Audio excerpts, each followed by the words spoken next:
Trifonia,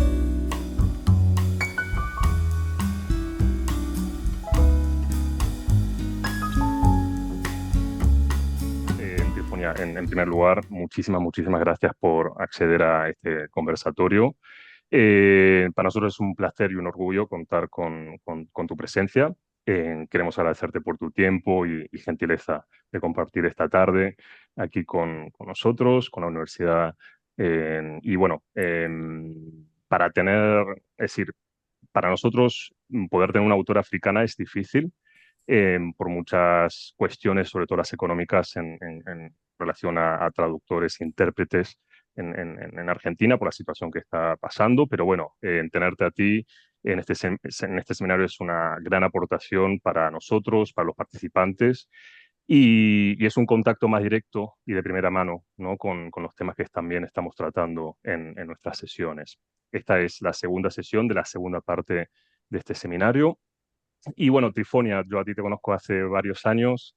Trifonia Melibea Obono, como todos ya sabéis, es de Guinea Ecuatorial, es periodista, politóloga, escritora, docente, investigadora sobre temas de mujer y género en África.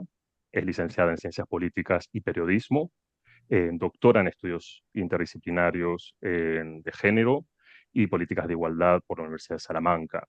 Es reconocida por su activismo y su firme compromiso feminista.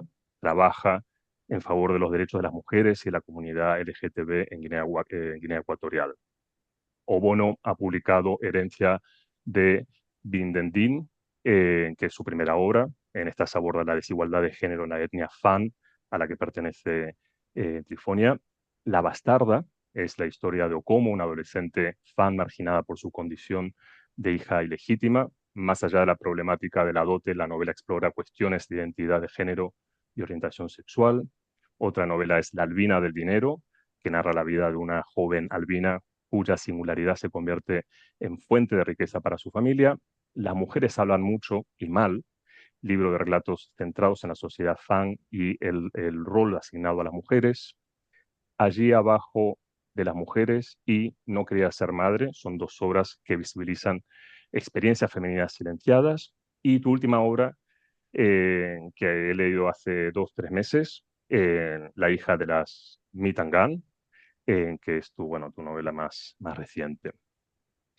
Trifonia, si poco se sabe sobre África, más allá de los safaris y la imagen generalizada, estereotipada y parcial sobre el continente, menos aún se sabe sobre tu país, Guinea Ecuatorial.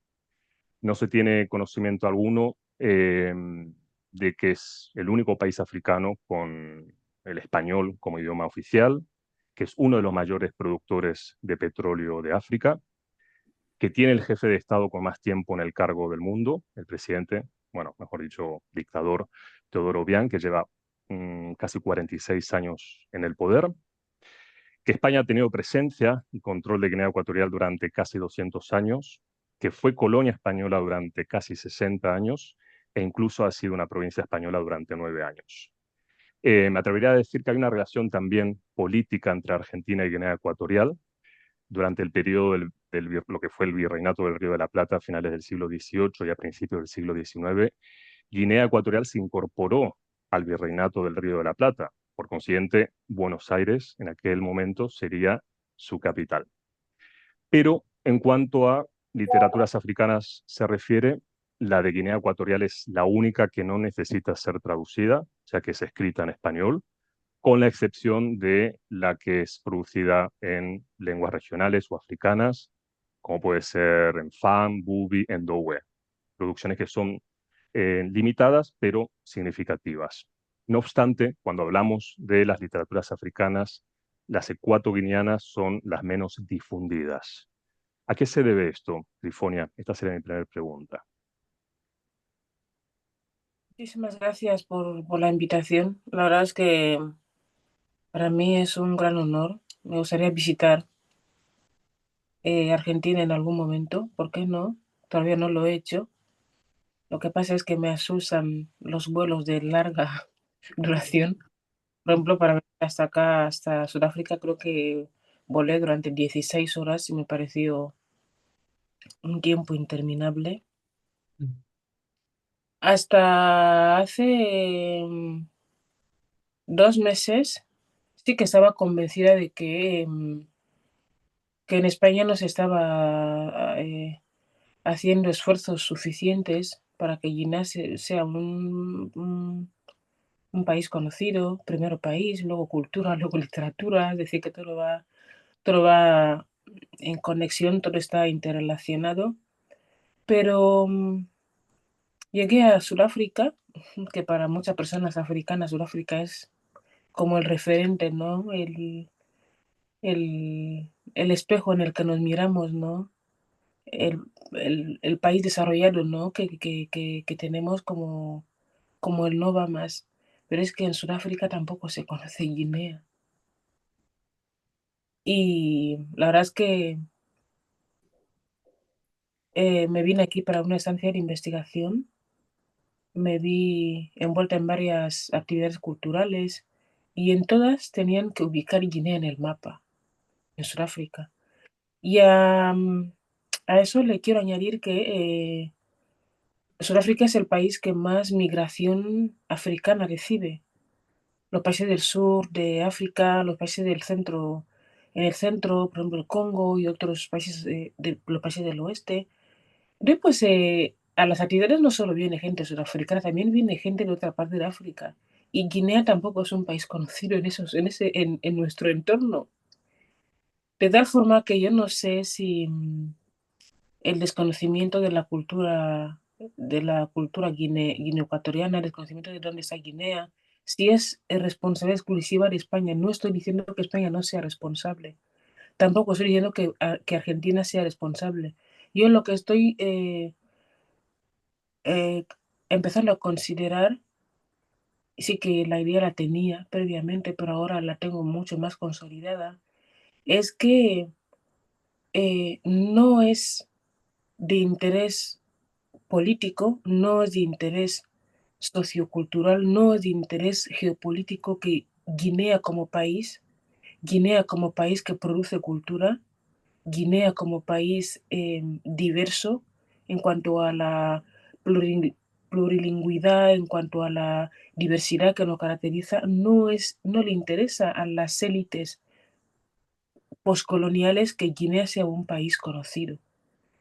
Entonces, pues, ¿qué se sabe de Guinea? Por ejemplo, cuando una persona eh, coge un ordenador y teclea en Google el nombre de Guinea Ecuatorial, solamente encuentra imágenes del presidente, de su hijo, de su mujer, de un avión que compró en el último momento. Es decir, que Guinea para mí es a día de hoy un país sin Estado y un país cuyo el Estado son las personas, son los pueblos, el Estado es la cultura, es el bienestar de la población.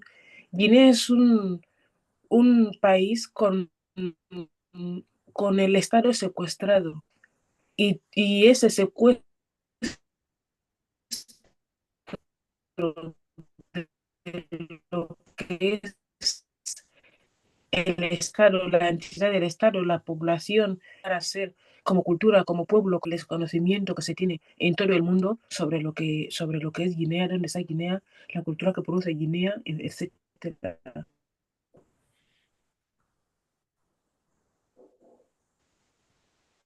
Se perdió la señal, me parece, ¿no? Ha perdido un poquito la señal, no sé si nos oyes, Trifonia. No es fácil tampoco, a veces cuando estamos... Se había cortado, creo que ha vuelto. ¿Nos oyes? Ah, Yo sí, perfecto, se yo había les oigo muy cortado bien. justo la última parte. Nos estabas poniendo en contexto, ¿no? El cero desconocimiento que tenemos de Guinea Ecuatorial, no solamente en Argentina, en Europa, sino también dentro de los estados, ¿no? Africanos. Nos comentabas sobre el caso de Sudáfrica. Y con el tema de las literaturas ecuatoguineanas, y me gusta hablar en plural porque no solamente son aquellas que están escritas en español, sino también en Fan, en Dowe, en Bubi. Entonces, ¿por qué dentro de las literaturas africanas, las de tu país, la de Guinea Ecuatorial, son las menos difundidas también?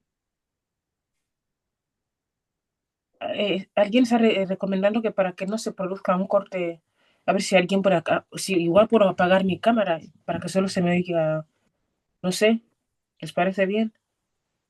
Es un placer poder verte realmente, y el lenguaje corporal también es importante. No sé si quieres probamos luego, si se vuelve a cortar, si probamos de cortar la cámara. Pero bueno, intentemos a ver si funciona. Si no, ya la próxima cortamos la cámara, ¿vale? Ok, vale, si le parece, puede repetir la pregunta. Que Sí, entre que dentro de el las literaturas.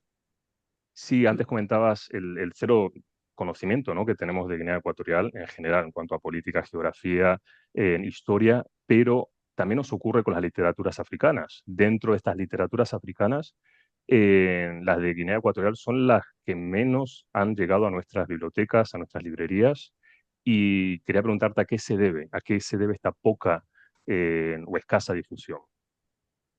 bueno, en primer lugar, yo creo que la literatura que producimos las personas africanas, no las personas negras, porque no es lo mismo escribir siendo guineoecuatoriana, viviendo en Guinea, que escribir siendo guineoecuatoriana y viviendo, por ejemplo, en París.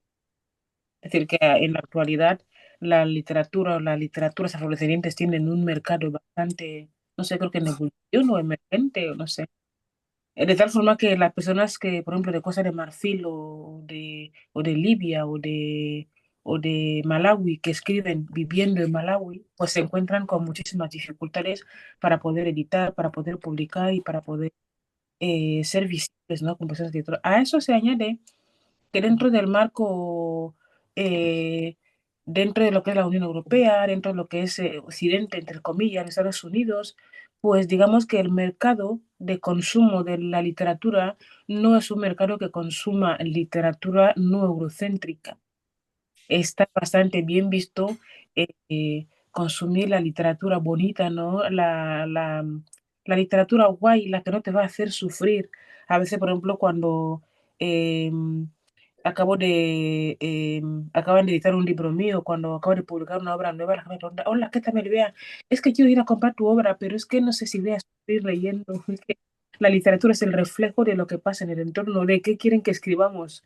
Si la situación de nuestro entorno, de nuestros entornos no ha cambiado, pues no vamos a escribir para bien. Entonces, pues el mundo está tan mal que la gente enciende el televisor y lo que ve son noticias negativas sobre guerras. La gente sale a la calle y lo que se encuentra son políticas restrictivas, ¿no? Neoliberales, negativas. Pues la gente cuando lee quiere leer algo bonito. Entonces, pues quizá la persona que escribimos desde el contexto africano, pues no escribimos lo bonito, no lo guay para que la gente lo pase bien. Eso en primer lugar. En segundo lugar, la mejor forma a ver cómo lo digo, desde que Guinea se independiza en el 68, independencia entre comillas, hasta la actualidad, eh, la élite política se ha encargado de que um, la mediocridad se convirtiese en la norma y la intelectualidad en la excepción. Y eso tiene como punto de partida que cuando meses después se independiza el país y se rompen las relaciones España-Madrid, empieza de alguna manera una limpieza, un asesinatos selectivos a todas las personas que sabían leer, escribir, poder debatir. Todo lo que se entendía como persona oculta fue eliminado. O te mataban o te exiliabas. Cuando en el 79 Macías es derrotado y llega Obiang, digamos que el asesinato al intelectual, el asesinato a la mente pensante pasa de lo violento a lo sutil, de tal forma que el 99,9% de las personas escritoras guineoecuatorianas viven en el exilio. Y el exilio no es el mejor amigo del escritor, porque cuando una persona escritora se exilia, se enfrenta a la desterritorialización. Su mente cambia, todo su mundo creativo cambia y tarda muchísimo tiempo en volver a ubicarse y escribir, porque la escritura está en la mente, está en el ser, está en lo que somos. Ahora, esa limpieza, esa imposición de la mediocridad em, y la eliminación, ya sea violenta o sutil, de todo lo que tiene que ver con el pensamiento, se ha llevado por delante el mercado editorial, se ha llevado por delante la creación literaria. Y, por ejemplo, yo nunca soñé con pasar 2 o 3 años fuera de mi país, pero estoy haciendo un postdoctorado, no sé cuándo voy a volver a Guinea, y me lo pienso, si vuelvo, no lo sé. Y no solo yo, cuanto más habla Laurel, por ejemplo, es un escritor guineocatalano que ha escrito bastante y es el protagonista del documental El escritor de un país sin librerías, ¿no? Es decir, que nos enfrentamos a ese etablissement que ha institucionalizado la mediocridad y todo lo que tiene que ver con el libre pensamiento, con la creatividad, está constantemente amenazado y eliminado. Quizás ese problema interno se refleja de puertas para afuera, se refleja en la Guinea Ecuatorial fuera. Por ejemplo, en el caso de España es el país que creo que más emigración guineoecuatoriana recibe. Es decir, que después de Gabón, que queda muy cerca, Nigeria también, hay más población guineoecuatoriana viviendo en España que en otra parte del mundo, ¿no? Entonces, pues se ve ese, esa escasez en la producción, se ve ese espacio chiquito y luego un poco para terminar en el mundo moderno, o sea, en la actualidad, cuando una persona sale de su país, la norma, o sea, su supervivencia está basada en el pasaporte que tiene. Es decir, que mi supervivencia depende de mi pasaporte y los acuerdos que mi país haya firmado con, por ejemplo, Argentina, con, por ejemplo, Estados Unidos.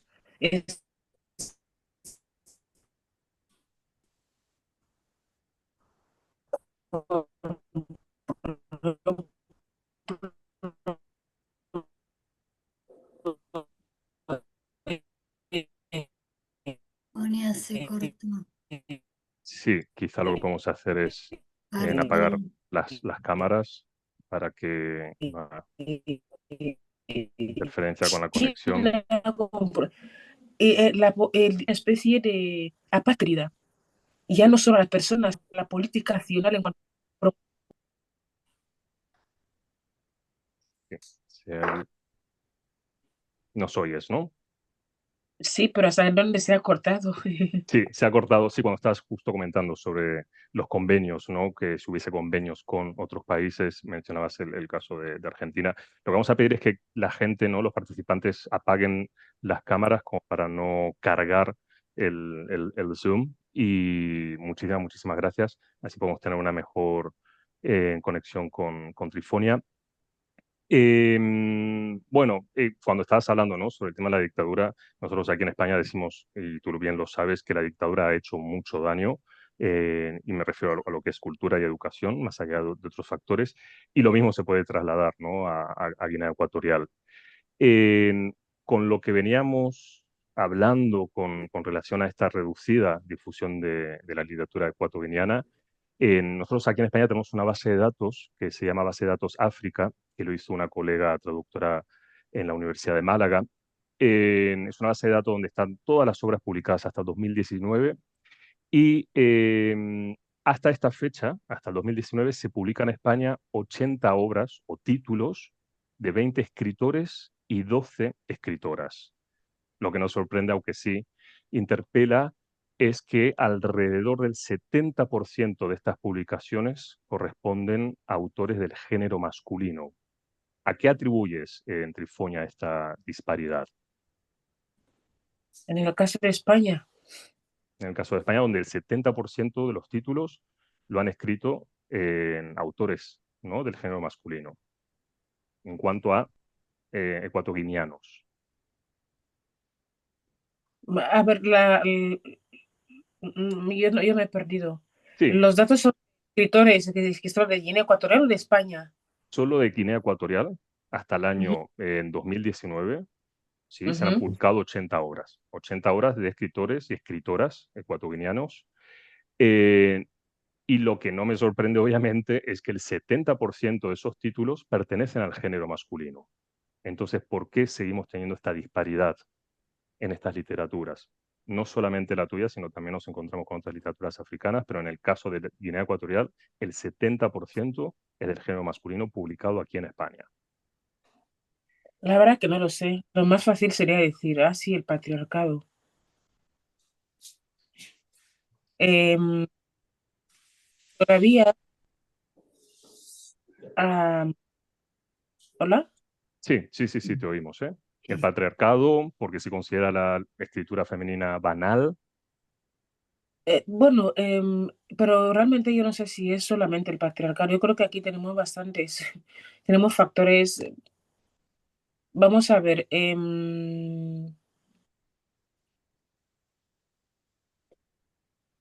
Guinea es un país, yo creo que en la actualidad tienen los armarios más manuscritos que libros publicados. Es decir, que yo creo que en el caso de Guinea no es que las mujeres escriban menos, no escribimos menos, publicamos menos. ¿Por qué? Porque de alguna manera las oportunidades de publicación en España siguen todavía a día de hoy, creo, marcadas por autores pertenecientes a la primera generación de personas exiliadas. En los 60, en los 70, en los 90, las personas que se exilian fueron en su mayoría varones. La colonización promocionó la educación de los hombres, de los niños, más que de las niñas. Más tarde, la migración femenina em, que llegó a España, ¿no? Procedente de Guinea, no fue digamos que las mujeres no tuvieron acceso a la educación como nos hubiera gustado, de tal forma que las personas que publicaban en la década del 2000 y un poco más tarde o en la década de los 90, siguen siendo las mismas personas que tienen autoridad ahora en el mundo editorial, siguen siendo las personas que tienen voz y que siguen editando. De tal forma que son muchos factores. Y luego los libros de personas guineoecuatorianas editados en España, em, las publicaciones están siendo canalizadas a través de la ECIT, la Cooperación Española. ¿Me oyen? Sí, sí, sí, sí, tengo súper bien. Cooperación Española. De tal forma que l- son libros que se editan con fondos públicos, muchas veces no son ubicables fácilmente. Las editoriales no tienen ese interés de lo que ocurre, por ejemplo, en Guinea Ecuatorial. Es decir, que es un mundo predominantemente masculino porque tenemos un pasado de predominio masculino en las élites, pues, en la élite intelectual. Todos los escritores, por ejemplo, que, que, que, que, que publican después de la independencia, hasta hace poco, eran y siguen siendo varones. Tenemos contados casos de mujeres, ¿no? Mm. Allí vemos el peso de la tradición, ¿no? Del patriarcado, pero también de quién controla el mercado editorial, quién... Es decir, que ahí hay son muchos factores, ¿no? Quizás Sí, se es muy podría hacer complejo. Sí, sí, son un... muchos factores como tú comentas, muy complejo, efectivamente. Mm, Sí. En la primera parte del curso eh, hablaba con los participantes, con los alumnos y alumnas una, sobre... Sí, espera, una cosa que también quería comentar es, yo creo que aquí, en cuanto a por qué tenemos más libros publicados de hombres y no de mujeres, también tiene que ver con los temas que las mujeres elegimos para escribir. Fíjese que, por ejemplo, a mí me costó muchísimo trabajo eh, que mis obras fueran editadas por el contenido. Es decir, la segunda obra, mi segunda novela, La Bastarda, estuvo en mi máquina durante 7 u 8 años. Cada Wow. vez que llegaba a una cada vez que llegaba a las manos de algún compañero guineoecuatoriano era, pero me vea, ¿por qué tiene que escribir sobre homosexualidad? ¿Eso a quién le interesa? Guinea tiene una agenda, tenemos una agenda contra Obiang. Es decir, que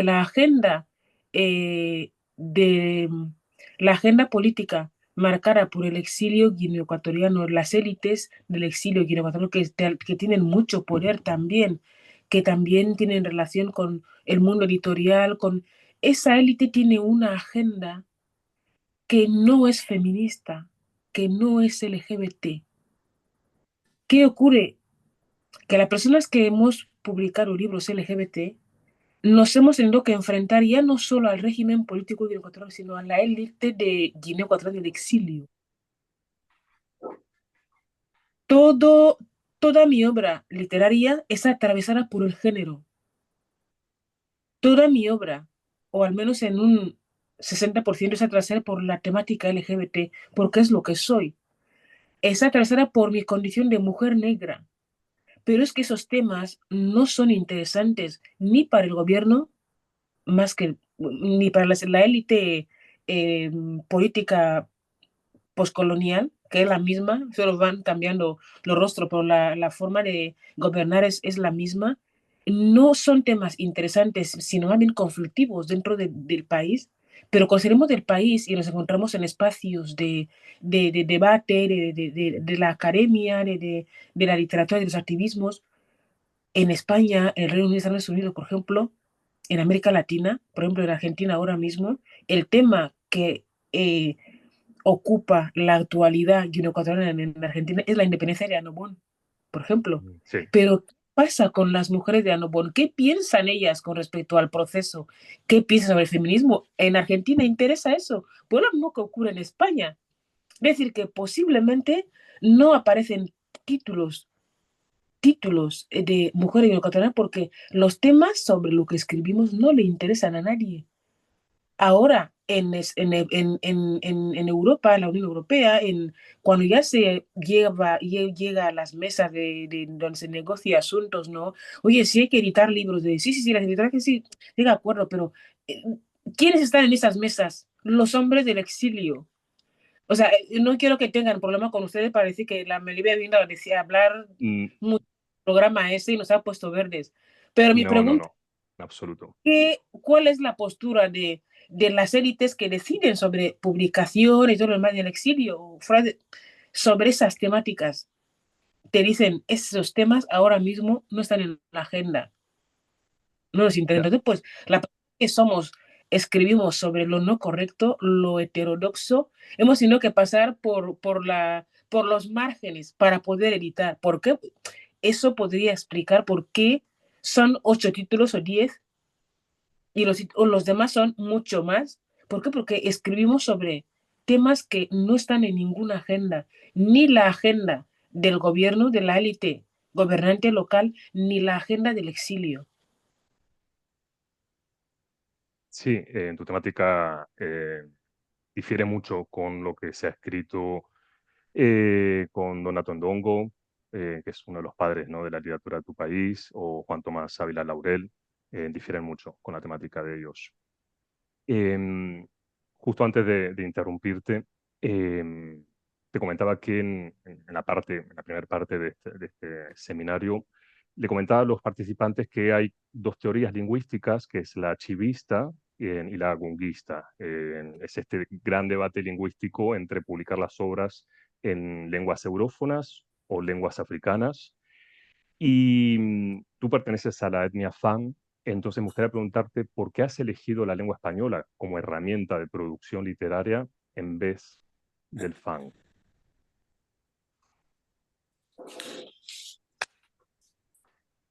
Sí que es una pregunta que se te ha hecho quizá en alguna oportunidad, pero es un debate, eh, ¿no? Y una Uf, cuestión que muchas veces nos preguntamos, ¿no? ¿Por qué no se publican en lenguas africanas? Yo he dado mis razones, pero me gustaría preguntarte por qué tú has utilizado, ¿no?, la lengua española como herramienta de producción literaria en vez del Fang. madre mía, pues sí que Internet, la red no está muy a nuestro favor. A ver, Me enteré del 2% de la pregunta. Ah, no te da ningún problema. Me gustaría preguntarte por qué utilizas el español como lengua de producción literaria en vez del fan. Em,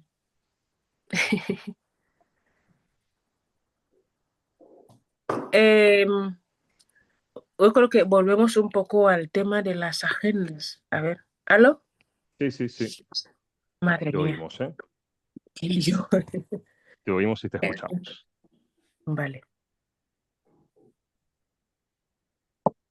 Cuando yo era chiquita, Sí, em, en Navidad es cultural en Guinea que en Navidad, no, en el día 1 en la mañana, los niños y las niñas formáis grupitos y vais de puerta en puerta saludando a la gente mayor para decirles feliz año nuevo, porque todo el mundo se va a divertirse, pero la gente mayor tiene problemas de movilidad, que no se puede ir no puede asistir a los festejos y moverse mucho y todo eso. Y recuerdo que las niñas y los niños nos juntábamos y, y cantábamos cosas así, son tin de opina, son tin de speech English. Y cuando no abría la puerta a la persona, cambiábamos la canción y decíamos, Bomba fuma, bonane, fefembu. Es fan y francés. Si no, la persona no abría la puerta, cambiábamos de lengua. Es decir, que el debate que todavía existe en el mundo eurocéntrico sobre las lenguas en África es un debate de los 80 y 90. No digo que no sea real. Yo no pertenezco a la generación que creció normalizando una sola lengua como materna. En Alemania tengo ese problema porque en Alemania te encuentras con gente que dice, es que yo hablo el alemán, si tú no hablas el alemán, no puedes hablar. Es decir, que hablar la lengua nacional, sobre todo ahora con el loco de Donald Trump, que parece que ahora todo el mundo tiene que ser nacionalista, pero que yo he crecido en un entorno donde hablar 4 o 5 lenguas es lo normal, no hablarlas es no ser. mm, Entonces, entiendo. cuando me preguntan, ¿cuál es tu lengua materna? ¿Por qué escribes en español? Pues porque yo tengo 2 lenguas maternas, el español y el fan, y pienso en las dos. Es decir, que yo entiendo que para una generación determinada, el español es una lengua colonial. Y también, ¿no? Y también, bueno, para gente de mi generación. Pero es que yo no he crecido así. Yo crecí en un hogar donde mi padre hablaba en pitch English, hablaba en fan, hablaba en francés, hablaba en español, y yo normalicé las lenguas. Por ejemplo, mi padre y mi madre son de la parte continental de Guinea Ecuatorial, la parte que da Camerún y da Gabón. Después, en el comercio del día a día, interactúas en francés, interactúas en español, cursa, por ejemplo, a veces no sabes si estás en Camerún o en Guinea porque la música que suena está en español, en pichinglis, en inglés. O sea, es decir, hay una inmersión lingüística tan diversa que es parte de nuestra riqueza cultural. Ahora, también hemos desarrollado esa diversidad lingüística porque nos hemos dado cuenta de que el tema de las lenguas es un negocio político. ¿Por qué? Porque te dicen las élites post-independentistas en África, es que la lengua de los occidentales no hay que hablarlas, hay que hablar las nuestras, pero luego resulta que las etnias, quien llega al poder, que es persona de una etnia, lo que hace es promocionar la suya, oprimiendo a Mm, las otras. ¿No? Para la gente se da cuenta de que ese debate de las lenguas, ah, desafortunadamente son pocas las personas que se han dado cuenta, pero existe un negocio político rentable con separar a la gente, no hables esa lengua, habla la otra, no hagas eso, hagas lo otro. La verdad que yo, pues, creo que hice un vídeo, está en mis redes sobre esa temática, ¿no? De en qué lengua pienso. La verdad que yo creo que a nivel identitario tengo un problema menos cuando yo asumo que pertenezco a un país que afortunadamente es multilingüe, multicultural, y ojalá en un futuro pues podamos normalizar mediante las leyes, mediante las políticas públicas, que cualquier persona de Guinea Ecuatorial pueda aprender, porque no son muchas, además tienen un tronco común, tenemos mucho en común y podemos aprender. De tal forma que yo escribo en español y en fan, ahora viene lo más difícil. Ningún libro mío tiene contenido íntegro en español. ¿Por qué lo hago? Porque el feminismo en muchos países de África, en África Central sobre todo, se considera una ideología de los blancos. No, es que esas ya piensan mucho porque quieren parecerse a las blancas, como si nuestras madres no hubieran tenido cerebro para pensar. ¿Me entienden? Entonces, pues cuando me dicen es que el feminismo es una palabra del español. Entonces, en mis libros existen terminologías que tienen relación con el feminismo, para que cuando tengan que discutir en lo local, es que tú eres blanca, no, no, no. Sí, tengo una parte española, pero es que también aquí tenés términos en fan, que tiene que ver con libertad, que tiene que ver con la reconstrucción de lo que es el género, que tiene que ver con movimientos feministas. A veces cuando me vengo a Europa, es que ese feminismo vuestro que no está escrito no es feminismo. No, no, cariño, ese es feminismo igualmente. De cuando me voy a Guinea, es que el feminismo tuyo es blanco. Cuando me vengo al mundo blanco, no, no, tu feminismo negro no es feminismo. Entonces, estoy como una especie de títer en medio de dos mundos y cada uno tiene que marcar mi forma de entender el mundo. De tal forma que, ¿por qué escribo en español? Pues escribo en español y en fan. Pienso en las dos lenguas porque yo he crecido en medio de esa diversidad. Afortunadamente, la sociedad guineecuatoriana de hoy es una sociedad que se resiste a la asimilación política, a los debates politizados sobre las lenguas, que son riqueza, no son objetos de disputa. O sea, en fin, no sé si estoy contestando, Sí, pero sí, sí, sí, totalmente, se entiende completamente a lo que estás comentando, ¿no? Sobre este debate que seguirá, lamentablemente, seguirá su curso. Ha quedado súper claro. Sí, y nos ha dado bastante información también complementaria, ¿no? Al margen de la teoría gunguista o archivista. Bueno, como te comentaba, tengo aquí tu última novela que se publicó en España. Se publicó hace un poquito más de un año, La hija de las Mitangán, es decir, La hija de las blancas. Y Trifonia, la verdad que he de confesarte que es posiblemente una de las novelas más duras que haya leído de una autora africana. Eh, bueno, para la gente que está en Argentina, esta novela trata sobre la vida de Lucía. Lucía es una niña negra de la etnia Fang, que se cría en la Casa Cuna, que es una entidad blanca con educación, modales y normativas blanca y europea. Pero la llegada de la independencia hace que esta casa cuna se cierre y Lucía tiene que regresar a su poblado con su familia y a las costumbres y mandatos de la etnia Fam. Pero Lucía no es un personaje de ficción, hay detrás una investigación e indagación histórica que llevas a cabo y que funciona como archivo narrativo. Y voy a utilizar el término de una colega tuya, de Carolina Andrés Díaz, que ella comenta que tú eres una registradora, ¿vale? Entonces, ¿por qué este término de registradora? ¿Cuál ha sido tu labor en esta novela como registradora? mi labor en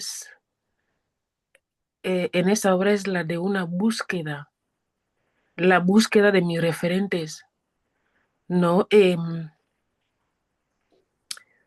Los estudios poscoloniales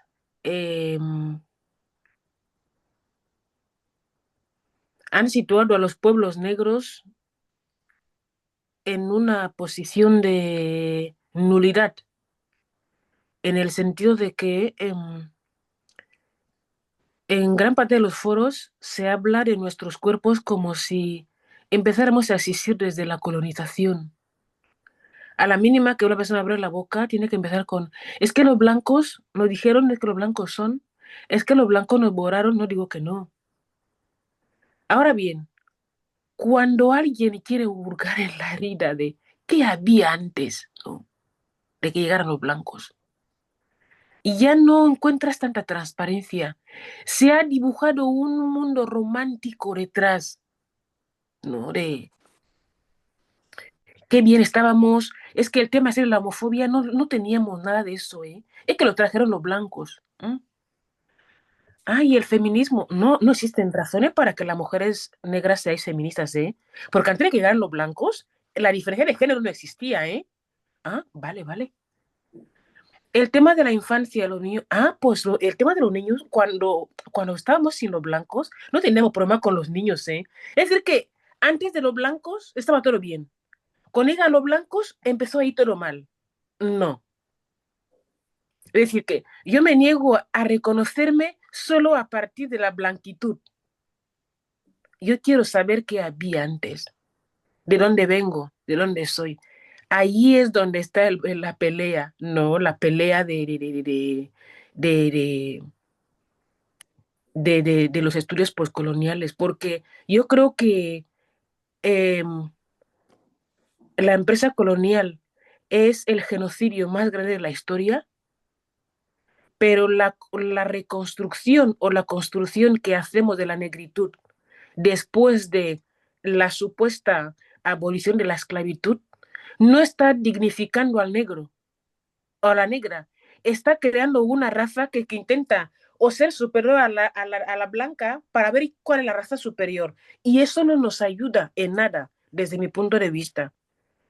Ahora, en Guinea, todo lo que tiene que ver con lo decolonial, con la construcción del país, el surgimiento del país, tiene nombre de varón.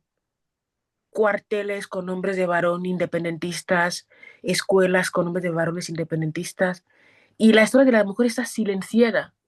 Todo empieza con la esclavitud, continúa con la derrota del blanco. Tienes que decir que el blanco fue derrotado, aunque el blanco vive en el negro que está gobernando, pero no lo reconoce. Aunque el negro que se quedó gobernando se apropió de las estructuras represivas del blanco, de eso come, pero le conviene que los discursos contra el blanco se mantengan porque así nadie le exige responsabilidades. Entonces, pues sí, yo me preguntaba, si cada vez que subo y bajo el héroe guineano es el que le derrotó al blanco, ¿quién le tiene que derrotar al hombre negro? Porque ya vamos, tenemos que ir ahora de derrota en derrota. Para mí encontrarme con una mujer independentista que trabajó, que no solo la independencia entendida desde el punto de vista de la guerra, de quién marcó, quién escribió, quién mostró masculinidad, no, sino de cómo cada persona vivió su proceso independentista, de cómo somos diferentes, de cómo las Áfricas han surgido, esas Áfricas que existen dentro de la África imaginaria, ¿no? Entonces, pues yo estoy buscando a mis antecesoras, a mis ancestras, a las lideresas, a las mujeres que han sido. Si yo soy hoy, pues porque ellas trabajaron en algo. Por ejemplo, mi padre, mi padre es miembro de un clan que se llama Clan Nzomo. Mi padre y mi madre son de la etnia Fang. La etnia Fang es asentada en Camerún, en muchos países de África Central, en el Congo, en Santo Tomé, etc. Y ese clan, Nzomo, es un clan compuesto de mujeres que no están reconocidas dentro de la genealogía de todos los nombres, ¿no? O sea, el clan, por ejemplo, cuando mi padre habla de su clan, habla de soy un Zomo y dice soy Enrique en Tutuma, Logo, Alogue, Cuane, Cuameye, y habla de todos los antecesores del clan. En esa línea no hay nombre de mujer. Sin embargo, en esa línea, en ese clan, las mujeres siempre han sido combativas. Pues yo en el libro, ahí abajo de las mujeres, hablo de ellas, de las referentes, porque yo las necesito para ser. Pues ese libro, El eje de las mitanganes, es, es una especie de búsqueda de quién soy yo, de dónde vengo, por qué estoy, por qué soy ilustradora, por qué puedo, por qué escribo, de dónde vengo. esa búsqueda de mis orígenes, ¿no? De las mujeres referentes, que creo que necesitamos eso. Y en ese libro, La hija de las Mitangan, no solo se aborda la tradición desde el punto de vista de la lucha independentista, no. Las mujeres que se organizan para luchar contra la colonización y contra los hombres negros no utilizan estrategias occidentales de organización, no, no, no. Utilizan estrategias locales, precoloniales del feminismo. Para mí eso es lo más importante del libro La hija de las Mitangan, porque es como una especie es como una narrativa feminista. La verdad que me gusta mucho tu trabajo de desromantizar y de autocrítica que tienes con relación a África. También lo hacen otras escritoras y otros escritores. Y esta obra realmente marca un antes y un después, déjame decirte, en tu literatura, en tu escritura. Así lo he podido comprobar al leer esta última obra tuya en comparación a las anteriores. Estamos ante un texto que es muy, muy rico en cuanto a historicidad se refiere, y esta dimensión y contextualización histórica me traslada también a la misma época, aunque en escenarios diferentes, a las obras de Las delicias de la maternidad, de la nigeriana Buchi Mecheta, que vamos a leer para la próxima sesión.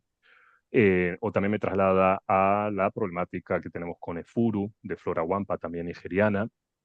En La hija de la Mitangán tenemos a Lucía, que es la protagonista, y ella es Sí. testigo. Sí. Bueno, tú me dices, ¿eh? Perdón, que voy a tomar agua. No pasa nada. Bebe agua mientras hablo. Aprovecha.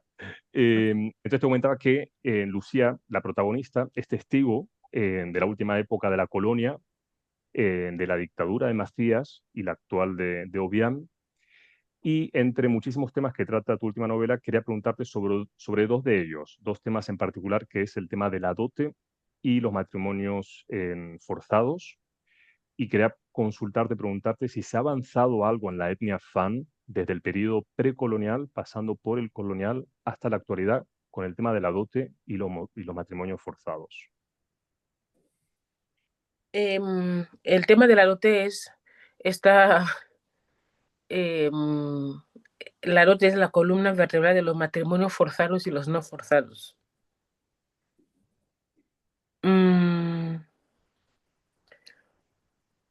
Cuando la empresa colonial inserta a la mujer como mano de obra, la mujer empezó a trabajar, a ganar dinero y empezó a poder desplazarse de un sitio a otro, no con el permiso del hermano, del marido, del padre, sino por el blanco. Algunas cosas empezaron a cambiar. Los hombres perdieron control sobre las mujeres y ellas supieron hacerse valer ese descontrol de los tutores legales de ellas para empoderarse, y ya después ya en el proceso en el proceso independentista, ¿no? Cuando ya en los 60 la tensión entre España y Guinea empieza a crecer, y ya después, cuando Guinea se independiza, se produce una ruptura en cuanto a las relaciones entre la mujer, el clan, la mujer, la familia, la mujer, la etnia, el papel anterior de la mujer dentro de la etnia, el papel posterior. Se produce una ruptura. A día de hoy el cambio es abismal. Y no solamente eso, sino que, por ejemplo, en La hija de las Mitangan, Lucía decide divorciarse. No solo decide divorciarse, sino vivir la soltería. Cuando Macías llega al poder, de hecho, en La hija de las Mitangan, no sé en qué capítulo,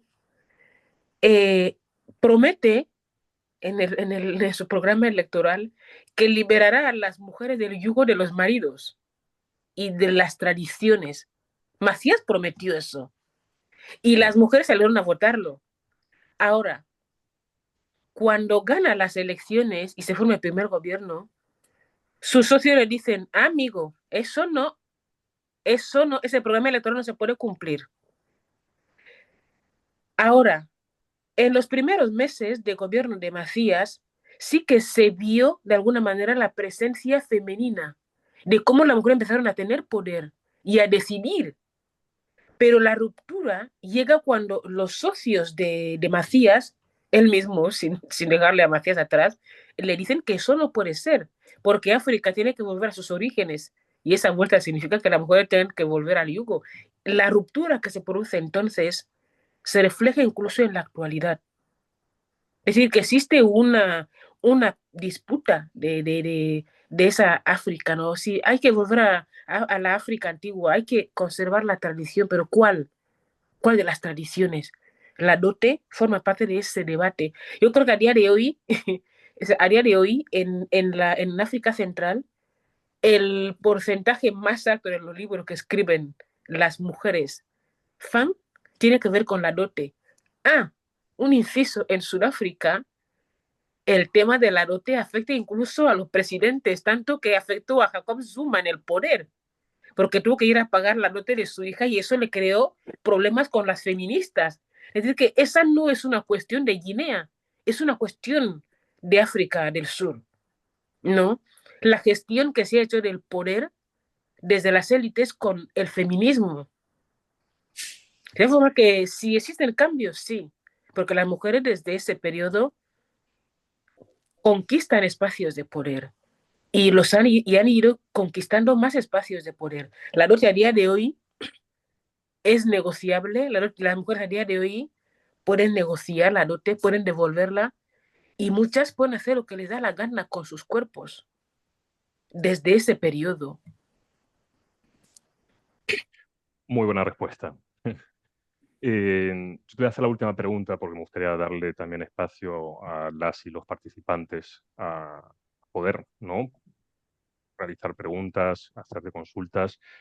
Raquel Ilombe, fue una escritora ecuatoguineana también, que nació durante la época de la colonia española, y ella pasó a la historia como la primera mujer de tu país en publicar una obra en español, fue el poemario Ceiba, en el 78.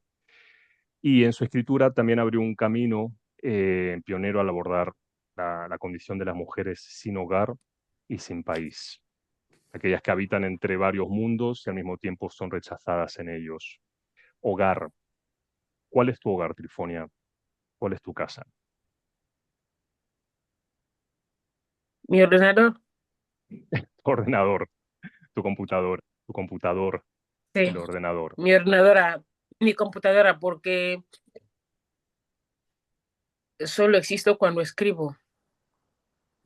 Para las voces de mi país, de Guinea, mi primer país, yo no soy guineana, o sea que yo siempre me lo recuerdan, tú de aquí no eres, ¿no? Claro, para ellos no. Y cuando me vengo a España, que crecí en Guinea, o sea, la gente que crecemos en Guinea, yo tengo 42 años, la gente de mi generación crecemos con la doble identidad, a pesar de la antiespañolización institucional, hablar el español, por ejemplo, hablar el español, pues de alguna manera te hace crecer con esa idea de tú eres de España, de Guinea. O sea, para una persona guineana de mi generación, vives en tu aldea, luego te llegas a Bata, luego te llegas a Malabo, luego te llegas a España. El mundo entero puede existir, pero tienes que desenvolverte en esos espacios, ¿no? España sigue formando parte de nuestro espacio habitable o habitado en la mente.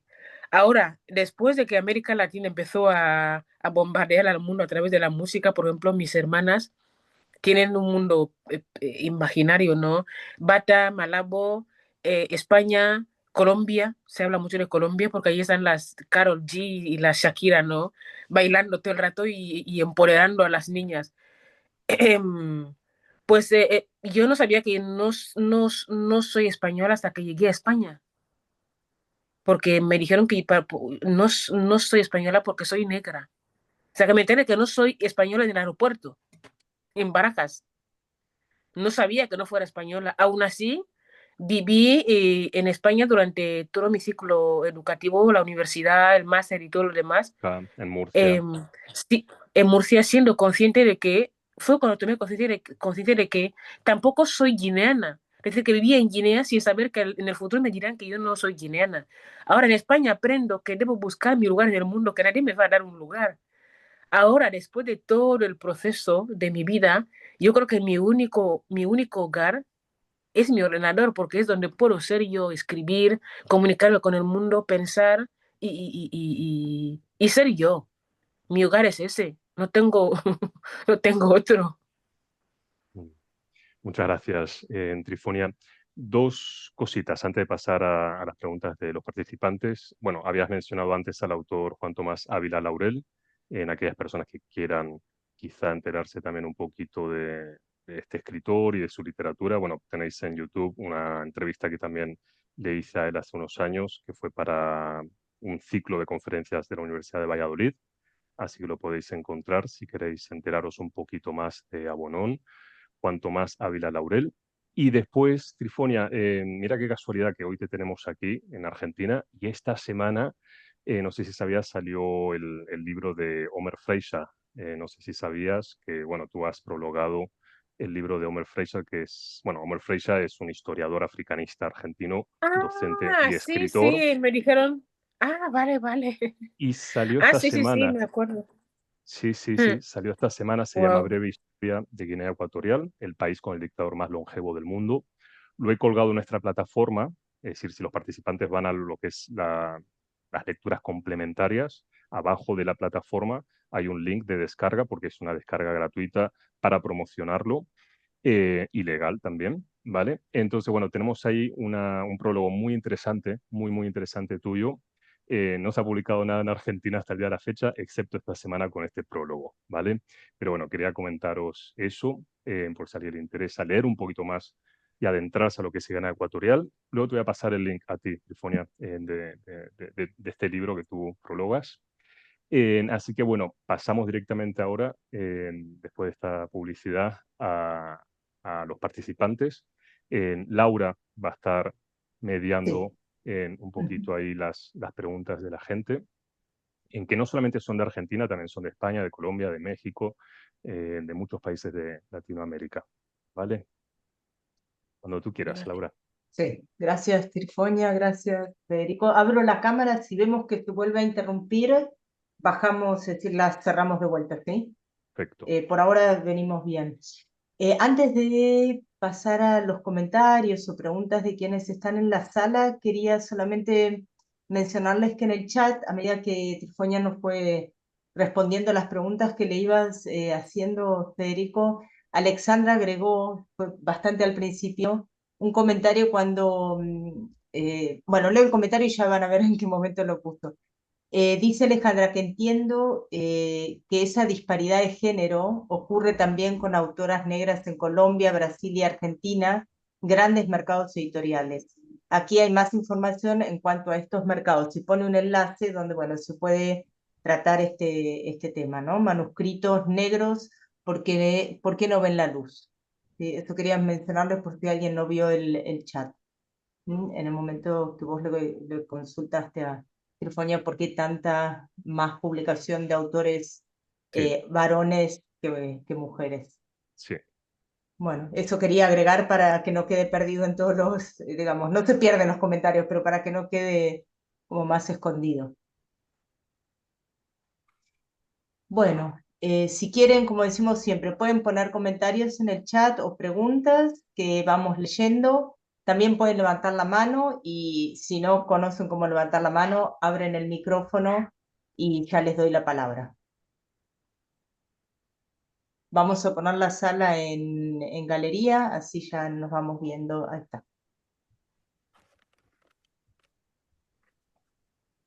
Pregunta, acá hay una pregunta de María Rosa. Ella formula, ¿encuentra semejanzas entre el pensamiento decolonial latinoamericano y el pensamiento decolonial africano?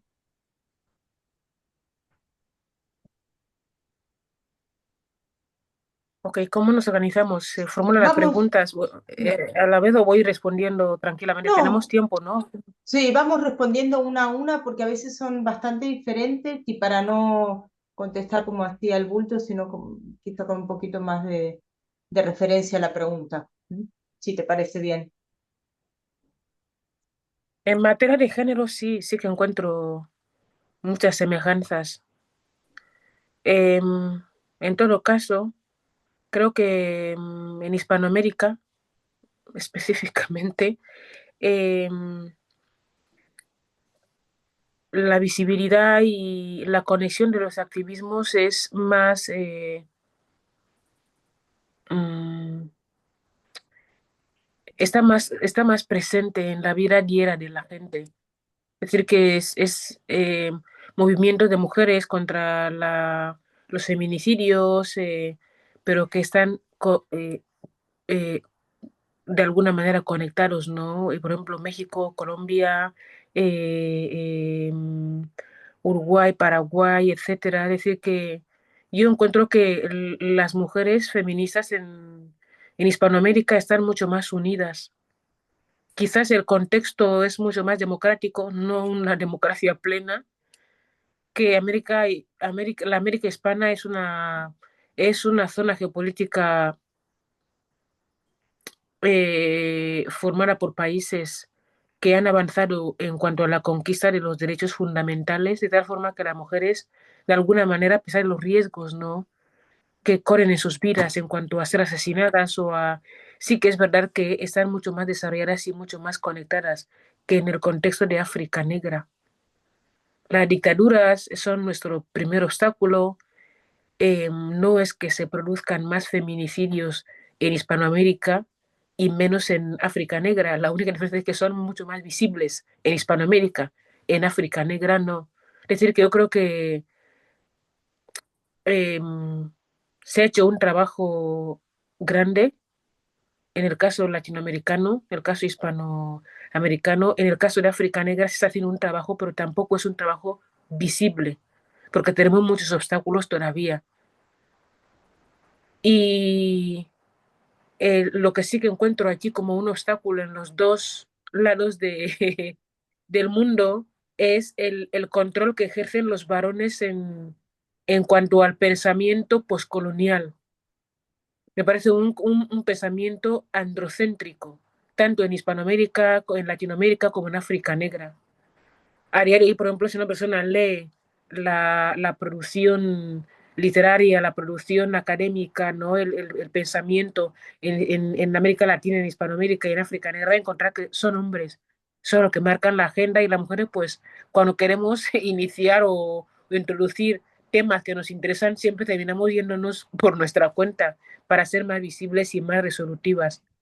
Creo que existen semejanzas, ¿no? Y en ese sentido.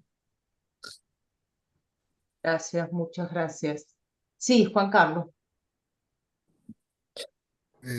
Muy buenas tardes aquí en Colombia. Trifonia, un gusto saludarte. Quisiera hacerte dos preguntas, Trifonia.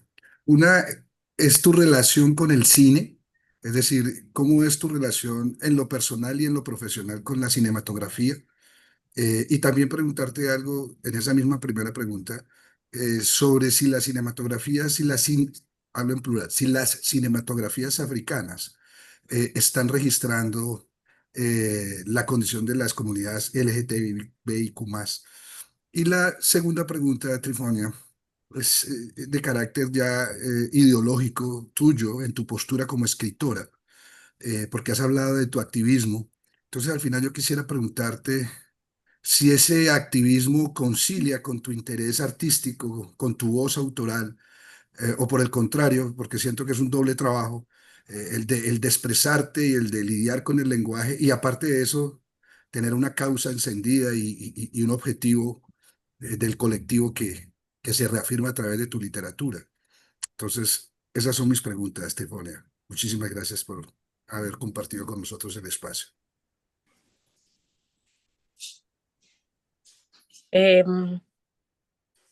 Sí, muchísimas gracias. Mi relación con el cine es una relación de amor, pero la verdad que yo no estoy muy al corriente de lo que pasa con el cine en el continente africano. La literatura es mi pasión y es mi trabajo, pero sí que disfruto de vez en cuando de alguna que otra película. Sí. A nivel profesional, igual en un futuro, si me pagan bien, que nunca me han pagado bien trabajando en el mundo artístico, igual podría escribir un guión o un guión de cine o algo en el mundo del teatro o cine documental. Igual me atrevo en el futuro, pero por ahora soy una consumidora, nada más en cuanto al cine que se produce en el continente africano. Ahora, el activismo, yo creo que le debo en parte mi libertad al activismo, porque el activismo de alguna manera me ha ayudado de forma casi forzada a salir del armario. Es decir, que antes de que empezara a visibilizar mi creación artística, eh, mi, mi literatura, los artículos que escribo a menudo, mi activismo, pues la verdad que no entendí hasta qué punto todos los campos de estudio, ¿no? De trabajo que me rodean afectan a mi, a mi identidad. Yo recuerdo una cosa, ¿no? De cuando salió mi primer libro LGBT, La Bastarda. Hasta entonces yo no había hablado abiertamente de mi identidad sexual, nunca. Pero con aquella obra, La Bastarda, todo el mundo, menos Melibea, fue consciente de quién soy, cómo pienso.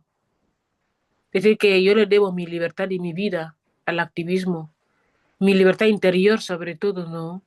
De poder ser yo, de poder caminar por la calle como soy yo. En Guinea se considera que las mujeres queer, las mujeres que aman a otras mujeres, son, además de que son brujas, ¿no? Como se cree en el mundo entero, tienen un poder sobre otras mujeres. Es decir, que no son mujeres que pueden ser rechazadas en una propuesta sexual o en una propuesta amorosa con otra mujer. Lo que peor llevé con la salida del armario de 2016 fue que gran parte de mis amigos varones me prohibieron la entrada a sus casas. No de manera directa de, oye, Melvia, no vuelvas, sino que empezó todo el mundo a hacerme en Guinea se dice hacerte la cobra, ¿no? Por visitarte, no, no, otro día te avisaré, o ya no quedaba con amigos o con colegas en sus casas. Siempre eran espacios en los que no podían estar sus novias, sus mujeres, porque creían que yo iba o a enamorar a sus mujeres No, pues me quedé sola.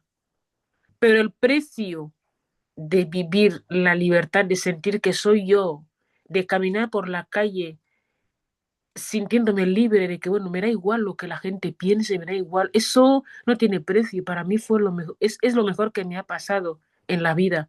Es decir, que el activismo ha atravesado mi vida muchas veces cuando yo no lo he planificado, ¿no?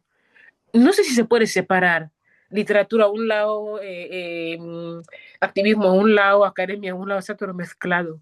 Pero para mí, la libertad interior, poder ser yo, reconocerme a mí misma, amanecer y ser libre, superar ese miedo a que no vaya a ser que sepan que es que miro con deseo a otras mujeres o miro con deseo a otros hombres, porque en mi contexto, si tú eres lesbiana, solo eres una mujer que ama a otra mujer, se entiende, ¿eh? No del todo, pero bueno. Pero es que cuando ya no está clara la situación de que, bueno, es que sí también con los chicos, es que sí, sí también con las chicas, entonces pues ya eres el bicho raro, ¿no? La bifobia, ¿no? Eso me afectó muchísimo, pero también fue un golpe que me ayudó a salir de mi cobardía, de mi armario. O sea que para mí, sí.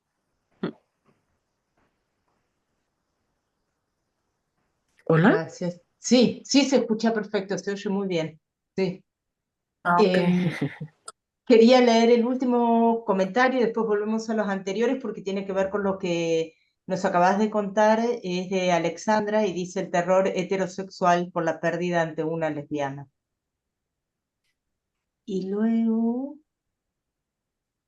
volvemos a preguntas anteriores. De Paula, que te pregunta si has leído escritoras argentinas y en tal caso, ¿cuáles? A ver, esa pregunta, no voy a contestar esa pregunta si se me permite. Contestar esa pregunta cuando me inviten a Argentina a dar una charla. Todavía no me han invitado, me siento Dale, discriminada. Está bien. Me animé a hacer una pregunta que nunca hago y justo no la querés contestar. Bueno, no importa. Lo que sí puedo decir es que en la universidad, en la carrera de Ciencias Políticas, estudiábamos una asignatura, ¿qué nombre era? Sistemas Políticos de Latinoamérica. Pues para no haber leído, leí hasta a Mario Vargas Llosa, que respeto mucho su literatura, pero es que es un facha, entonces pues tuve que tragar Claro, y no sería argentino, pero no importa. esos tomos así de gordo, o sea que sí. Yo sé que él no es de Argentina, pero sí que la literatura en Latinoamérica es bastante, los géneros en fin. Yo me reservo la respuesta cuando me inviten. Dale, dale. Es, Te puedo es un mandar igual un reto. par de títulos de gente que yo respeto mucho, que escribe, escritoras argentinas. Te voy a mandar un par de sugerencias y después vemos lo de la invitación. Bueno, hay que pensarlo, no sé. Acá la Y luego ya, facultad. luego ya te contestaré, bueno, yo ya me he leído a esta, no, a ese no, luego a este sí, pero mejor con un café, pero en Argentina. Dale, buenísimo. En Buenos Aires para empezar. Total, bueno, sí. Con Después gusto. el resto de las Vale, provincias. Gracias. vale. Bueno, voy a leer la pregunta de, bueno, su nombre no lo tenemos, aparece como iPhone y después le damos la palabra a Mariela. Dice, quisiera preguntar sobre un punto que me resonó mucho de tu charla. Hablabas de una literatura que escribe sobre el dolor y la violencia, que es parte de lo que se debe expresar desde estos contextos. Quisiera saber cómo en tu literatura abres los espacios para dimensiones de esperanza en medio del drama social y político. Claro,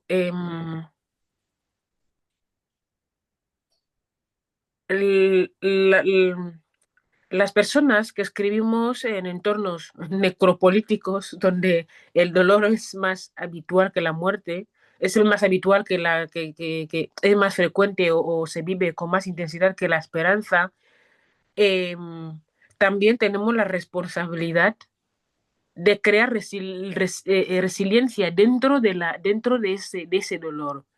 Es decir, que a mí siempre me preguntan, ¿pero cómo consigues colar la heroicidad? ¿Cómo consigues colar el empoderamiento dentro de tanto dolor? Pues porque del dolor casi siempre las personas salimos reforzadas. Y las mujeres, que por lo visto nuestra vida es una vida de dolor constante, pues sabemos hacerlo. A mí siempre me han preguntado, oye, en tus obras, ¿por qué siempre abordas el tema femenino con una cierta épica, con un cierto liderazgo, pues sí.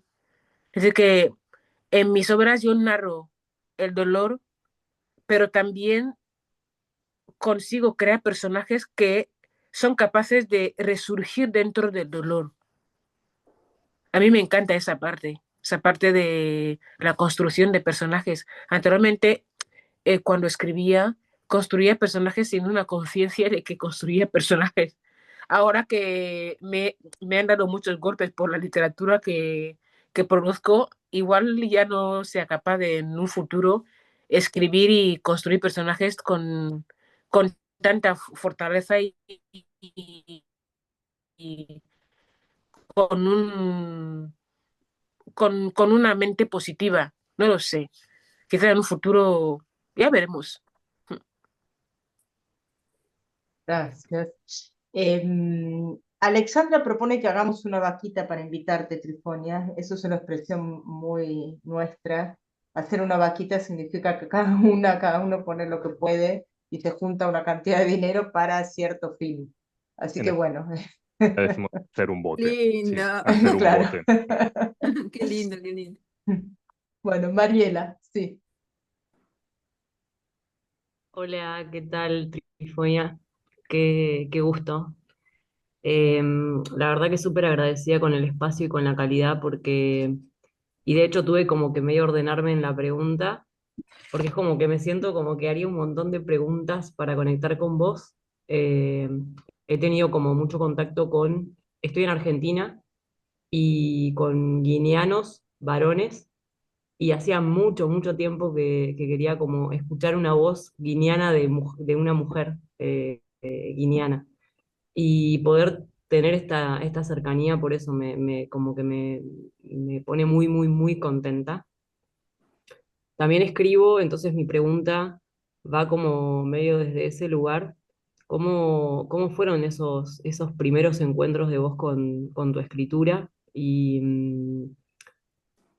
qué sentiste que descubriste? ¿Cómo fue ese pasaje? Si fue como algo ancestral, que había algún ancestro o ancestra que ya escribía, ¿cómo te encontraste ahí con esos espacios? Y si siempre fue ese tipo de escritura, o si también haces poesía, bueno, eso, ¿no? Como los primeros inicios.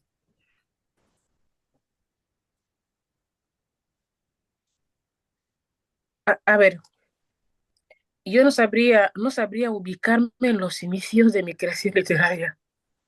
No sabría. Cuando era mucho más chica, recuerdo que en casa mi madre siempre me regañaba. No hables tanto, no preguntes tanto. No, no, no, eso no se puede preguntar. Es que así no se puede hablar.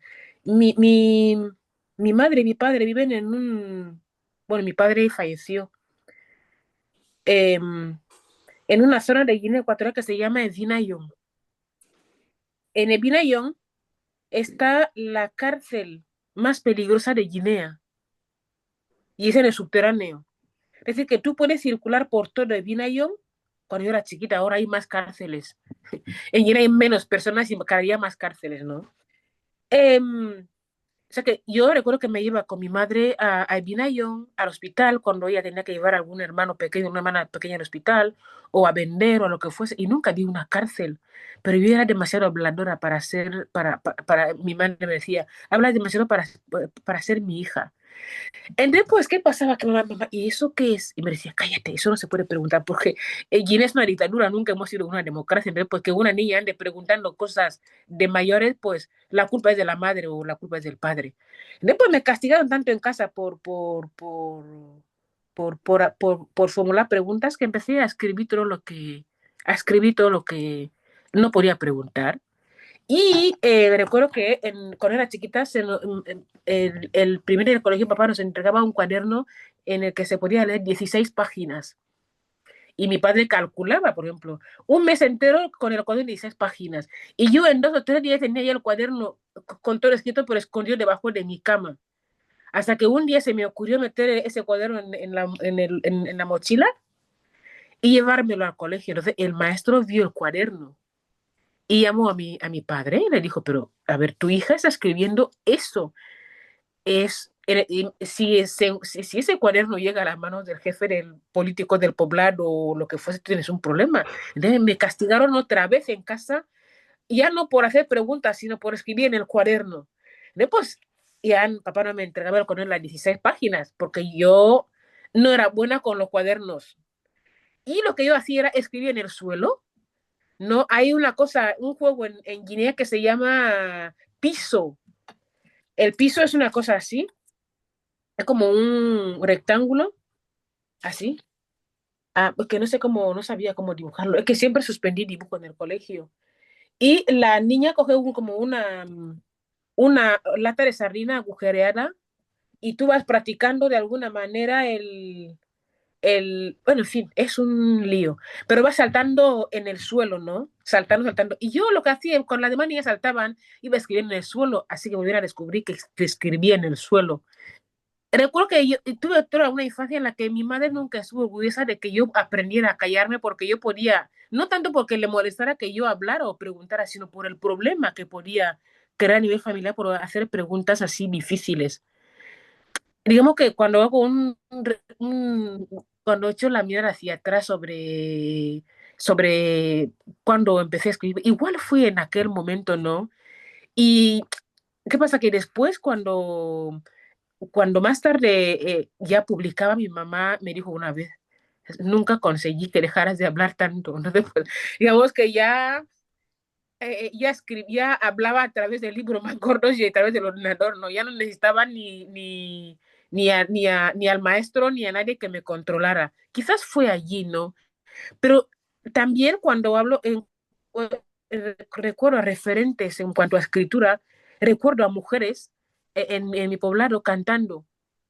En mi novela, La Albina del Dinero, eh, eh, abordo el tema del feminismo oral, de cómo las mujeres cuentan historia a través del llanto, porque si tienen tan restringida la libertad de expresión en algún lugar, tienen que hablar. Ahora, ¿qué ocurre? Cuando fallece alguien en la etnia Fan, 3 días después se organiza la familia y aparece un hombre para contar la historia, ¿no?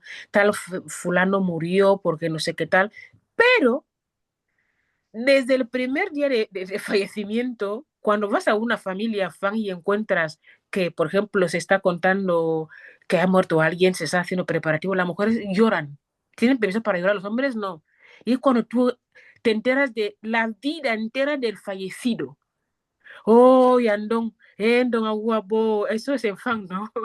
Ndong Ambaber, mira, Ndong tenía una mujer y le maltrató a su mujer, por eso Ndong va a morir como un desgraciado. Es decir, que las mujeres son capaces de, en un velatorio, narrarte como una epopeya la vida de un hombre o desgraciado o afortunado, o la heroicidad.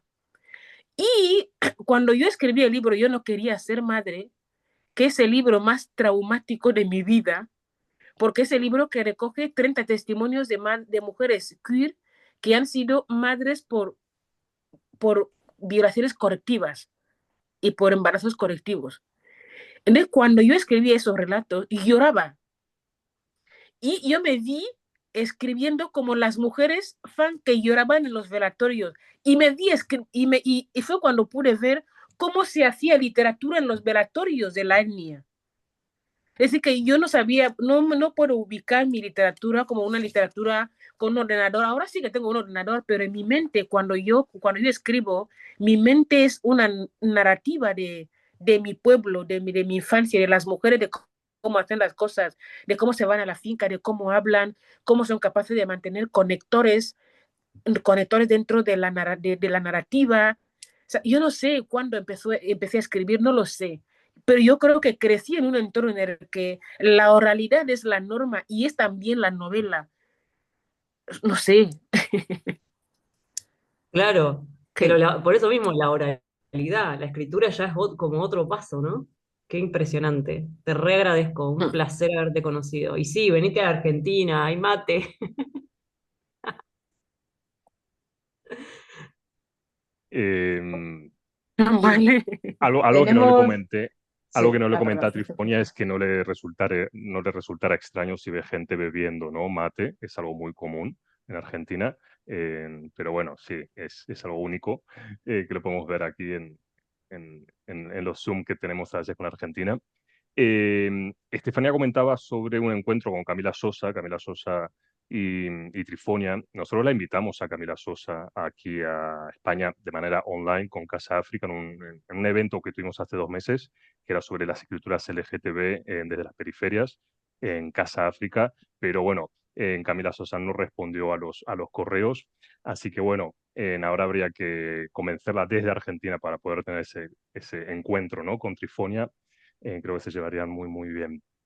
Y luego, yo, bueno, sé que estamos justo a la hora y media de lo que es el seminario. No quiero robarle tampoco mucho tiempo a Trifonia.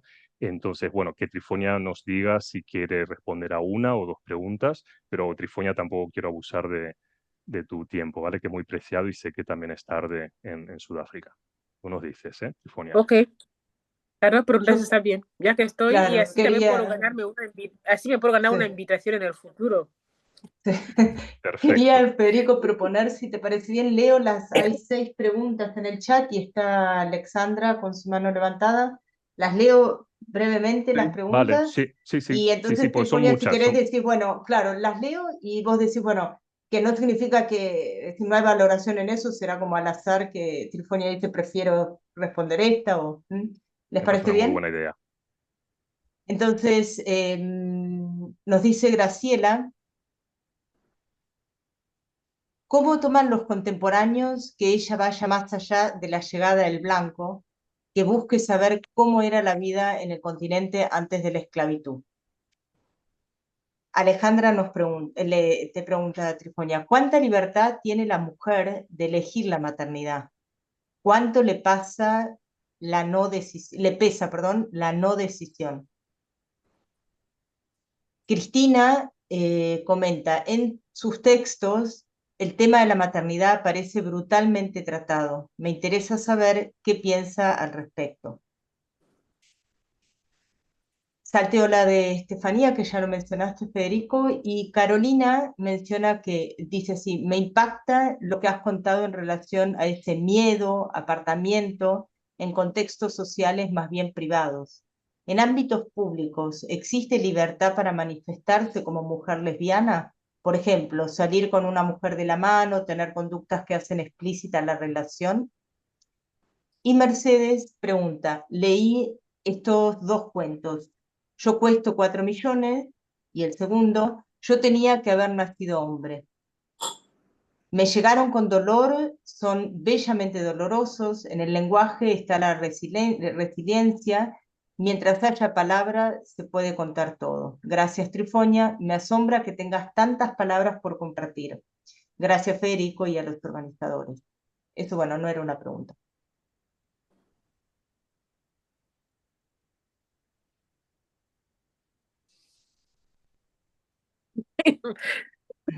Son tan las preguntas que yo no sé por dónde empezar, pero bueno, Sí, me iré por lo más cómodo para evadirme, sí.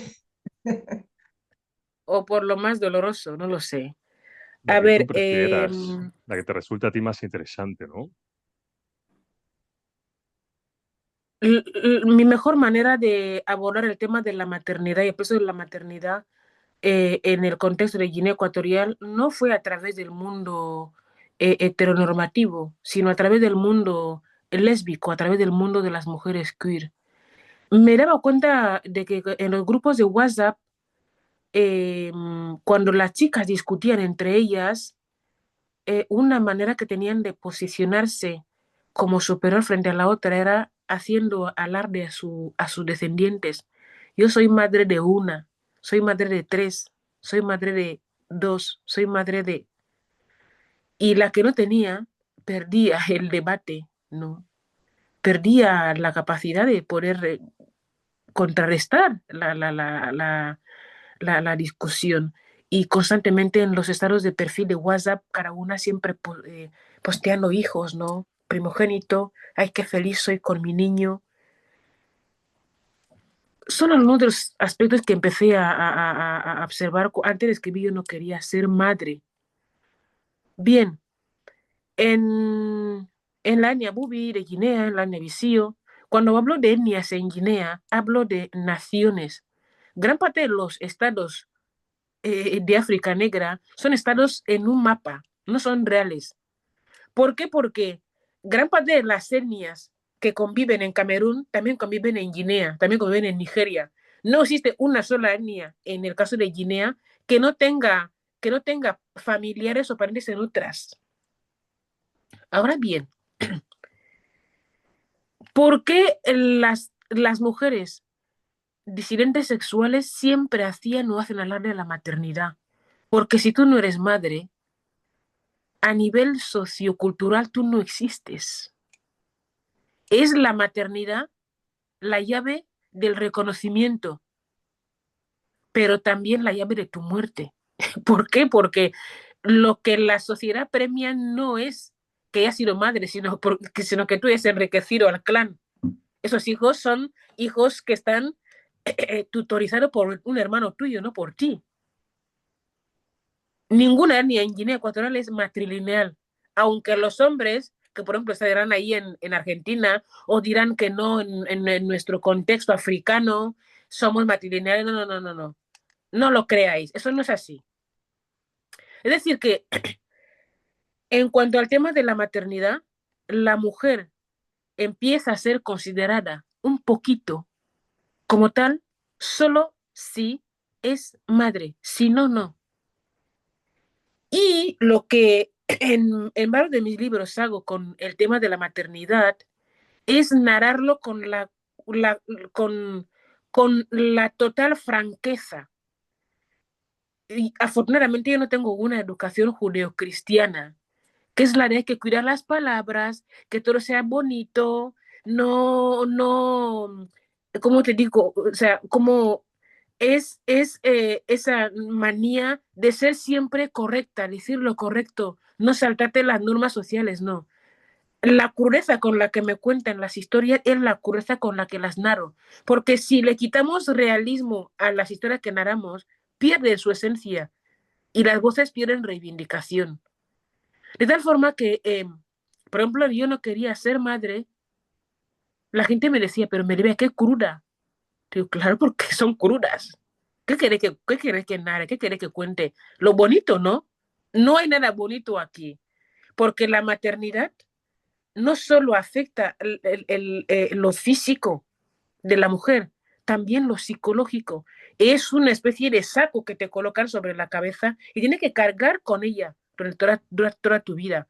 Pero afortunadamente hay mujeres que pueden decir, yo no quería ser madre, o yo quería hacerlo, pero no así, o quiero elegir cuándo. De tal forma que es verdad que la narrativa sobre la maternidad en mi obra no es suficientemente amable, ni bonita, ni romantizada. Odio lo romántico, no odio el amor romántico. Si alguien puede enamorarse de mí, pues afortunadamente yo lo disfrutaría. Pero intento ser realista en mi literatura para que sea una literatura militante, una literatura real, una literatura que aborda los temas tal y como se viven.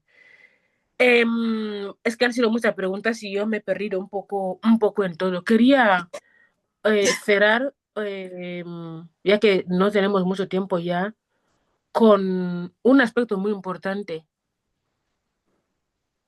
En contextos difíciles, como Guinea, en contextos difíciles como algunas zonas, por ejemplo, de México, donde los feminicidios están en la orden del día, la literatura juega un papel importante porque es la que muchas veces es la única que a veces puede testimoniar lo que ocurre. Quizás de forma puntual nadie le haga caso a un texto literario, pero en muchas zonas del mundo, muchos países del mundo, el periodismo libre no se puede, o sea, la libertad de prensa no existe y la literatura es el único testimonio que existe. Por ahora, en el caso del LGBT en Guinea Ecuatorial, para narrar lo LGBT hay que pasar por la literatura, hay que pasar por un informe, hay que pasar por el periodismo, la academia, es decir, lo que se reconoce como espacio legítimo para crear conocimiento no está legitimado, no está reconocido. Entonces, pues tenemos que hacer un trabajo muy difícil con la literatura. De forma que para mí la literatura es una forma de testimoniar, es una forma de contar, es una forma de ofrecer narrativas, es una forma de contar el pasado. Quizá en un futuro alguien diga, bueno, es que lo que contaba esa chica en ese libro no es ficción, es realidad. Espero que eso ocurra alguna vez. Pero yo creo que esa responsabilidad de poder narrar las cosas tal y como las vemos, tal y como ocurren, nos corresponde a la persona que escribimos. Es la única forma de hacer de la literatura una carrera, un trabajo digno, yo creo. Muchísimas gracias, Trifonia. La verdad que ha sido un placer tenerte con nosotros esta tarde. Gracias por tu tiempo, por tu generosidad, por tus aportaciones, por acercarnos también un poquito a tu escritura, a tu literatura, a tu Guinea Ecuatorial y a tu ordenador. Le he pasado en el chat también a la gente el link de Instagram por si quieren seguirte para conocerte un poquito más. Ojalá pronto alguna editorial argentina también se atreva a publicar algo de tu literatura. Y bueno, son muchas preguntas que me han quedado a mí pendiente, que tenía aquí anotadas, también con relación a tu activismo, a la literatura LGTBIQ+. Pero bueno, lamentablemente tenemos 1 hora y media. Eres muy prolífica en muchos temas y en publicaciones, así que bueno, lamentablemente tenemos que dejarlo aquí, pero bueno, queríamos agradecerte muchísimo por tu generosidad y por tu tiempo. A ustedes, muchas Muchísimas gracias. gracias. Gracias. Muchas gracias, Trifonia. Gracias, Federico. Y nos vemos en 15 días. Nos vemos en 15 14 días, Sí, sí, en sí. 14 días con los deberes hechos, que es Delicias de la Sí. Maternidad, ¿vale? Vamos a tratar Delicias de la Maternidad de Bucci Mecheta, así que nada, tenerlo ahí leído. Y hablaremos también un poquito de lo que tú comentabas, ¿no? De la matrilinealidad, de la matrifocalidad, ¿vale? Un abrazo, muy buen fin de semana a todas y a todos.